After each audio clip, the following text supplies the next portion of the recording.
Hello नमस्कार दोस्तों, मैं स्वामी सर आपका स्वागत करता हूं अपने इस वीडियो लेक्चर में। गाइस आज हम लोग डिस्कस करेंगे ब्रेक इवन पॉइंट के ऊपर। ब्रेक इवन पॉइंट क्या होता है जानेंगे इसे डिटेल से। चलिए आइए स्टार्ट करते हैं। ब्रेक इवन पॉइंट एक ऐसा पॉइंट है सेल्स का जहां पे आपको ना कोई प्रॉफिट हो रहा होता है और ना ही कोई लॉस हो रहा होता है।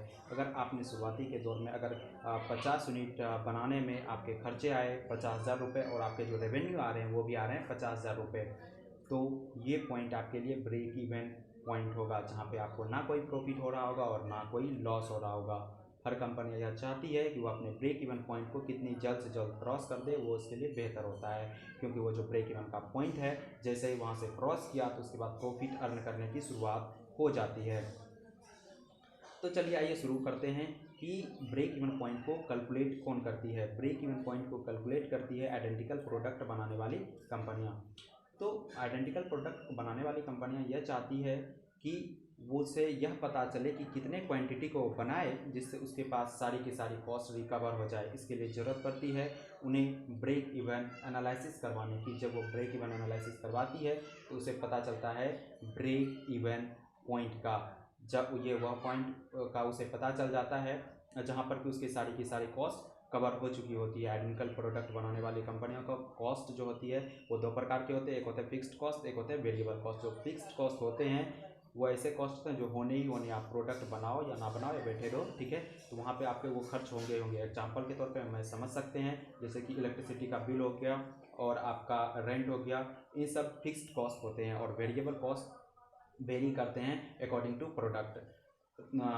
तो ये जो होते हैं ये दोनों मिलाकर हो जाते हैं टोटल कॉस्ट। और ये टोटल कॉस्ट जब टोटल रेवेन्यू के बराबर हो जाते हैं तो ये कहलाते हैं ब्रेक इवन पॉइंट। जब टोटल कॉस्ट टोटल रेवेन्यू के बराबर होते हैं, इसी वजह से इसे जाना जाता है बैलेंसिंग पॉइंट के नाम से।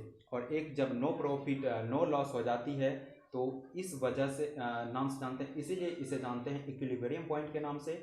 और एक और जब ये फिक्स्ड कॉस्ट जो होते हैं ये इक्वल टू हो जाते हैं सेलिंग प्राइस में, जब हम वेरिएबल कॉस्ट को घटा देते हैं, तो इस वजह से इन्हें जाना जाता है क्रिटिकल पॉइंट के नाम से। अब हम लोग इसे ग्राफिकल पॉइंट ऑफ व्यू से समझ सकते हैं। तो चलिए आइए ग्राफ की मदद से इसे समझते हैं। ध्यान से देखिए, यहाँ पर ये हमारा एक्स एक्सिस है और ये हमारा वाई एक्सिस है। और यहाँ पर पहला पॉइंट जो है मेरा वेरिएबल कॉस्ट का, ये वेरिएबल कॉस्ट 0 से स्टार्ट हो रही है, क्योंकि जिस तरह से हम प्रोडक्ट बनाते जाएंगे उस हिसाब से मेरा वेरिएबल कॉस्ट ऊपर जाता जाएगा। वहीं पर अगर मैं बात करूँ फिक्स्ड कॉस्ट की, तो फिक्स्ड कॉस्ट की आप प्रोडक्ट जब नहीं बनाते हो उस समय से भी स्टार्ट हो जाती है, तो इसीलिए यह हॉरिजॉन्टल रहती है, क्योंकि ये हमेशा फिक्स रहती है।